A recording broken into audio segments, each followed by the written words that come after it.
This is the first installment that I'm going to call, Hey, what's that? So, hey, what's that? It's a trumpet. And we're going to be talking about the valves because, hey, what are those? They're valves.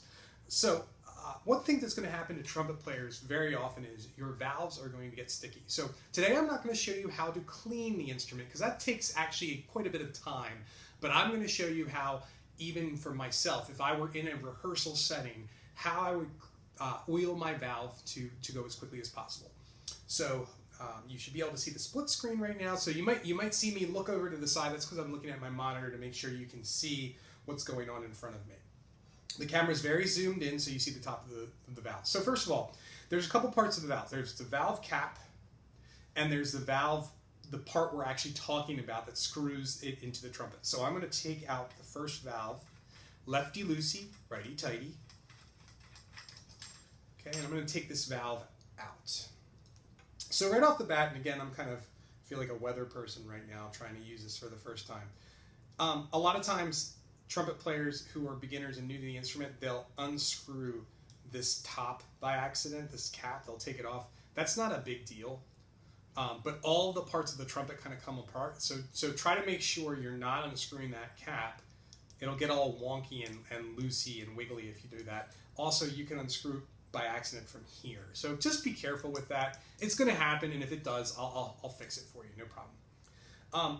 Something that's going to come into importance when you oil your valves is this little white tab. Okay, so we're going to come back to that in a second, but this is what the whole valve looks like. Now, I would say very rarely as a trumpet player do I ever take the whole valve out when I'm doing a fast valve oil.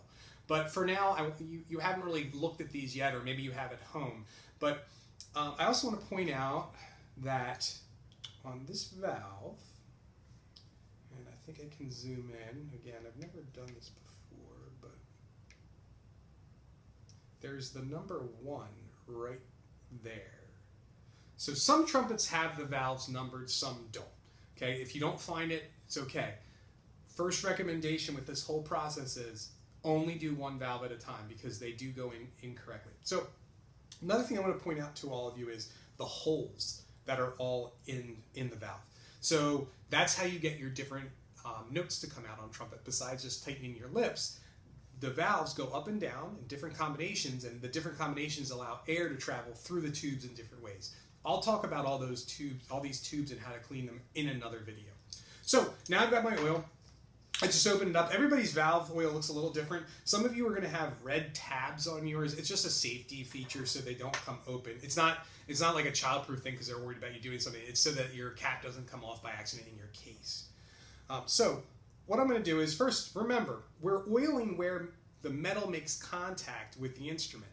So this is the widest part of the valve, except for this like white tab that I said we're going to come back to. This is the part of the valve that gets oil. It doesn't go in the holes. It goes on this metal space. Think about it. Only air travels through those holes. It would be silly to put oil in them because nothing goes through there except for air. So I take my oil and I just let gravity kind of do the trick. I did not squeeze this at all. All I did was literally tip it and make contact. And that's a lot more oil than you would usually need.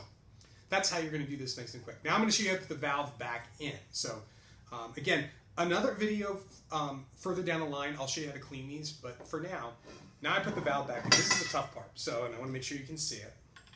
I put the valve back in nice and gentle. Be very gentle with these.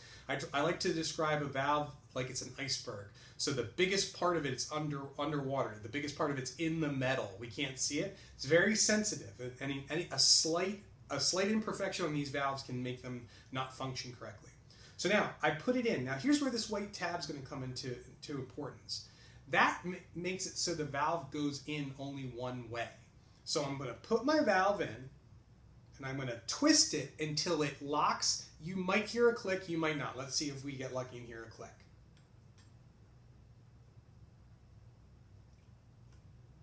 Now I heard the click, you probably didn't, but it's okay if you didn't hear a click because the valve you can feel it just lock into position.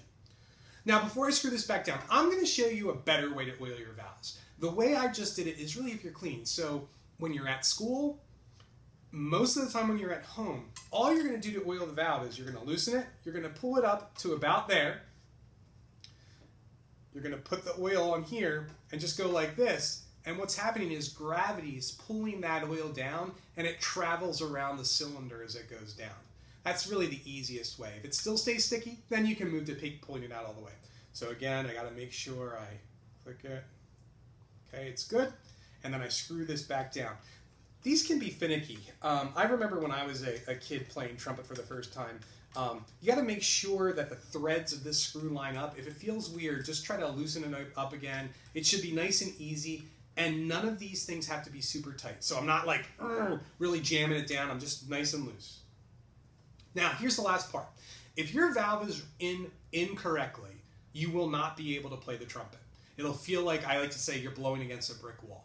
So this is why we do one valve at a time. So I've done my first valve. Hopefully it's in right. Let's see what happens. It's in right. Let me put it in wrong real quick. So I get a twist. Okay, here I go. I'm not faking. I can't make a sound. So now, because I did only one valve at a time and I checked, I know which valve is the wrong one.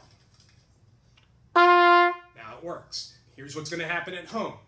You're going to forget that I said only do one valve at a time, and you're going to take them all out.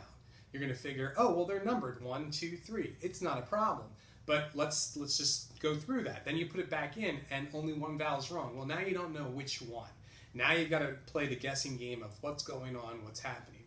Also, again, some of you might not have valves that are numbered. So doing one at a time is really important because these are not interchangeable. It takes a lot of time. I have to think about how the tubes interlocked with the air holes to fix that trumpet for you. All right, so that's our first installment of, hey, what's that? It probably wasn't great. It's my first time using it, but all trumpet players should be able to watch this and be able to oil their valves. So, hey, happy trumpeting.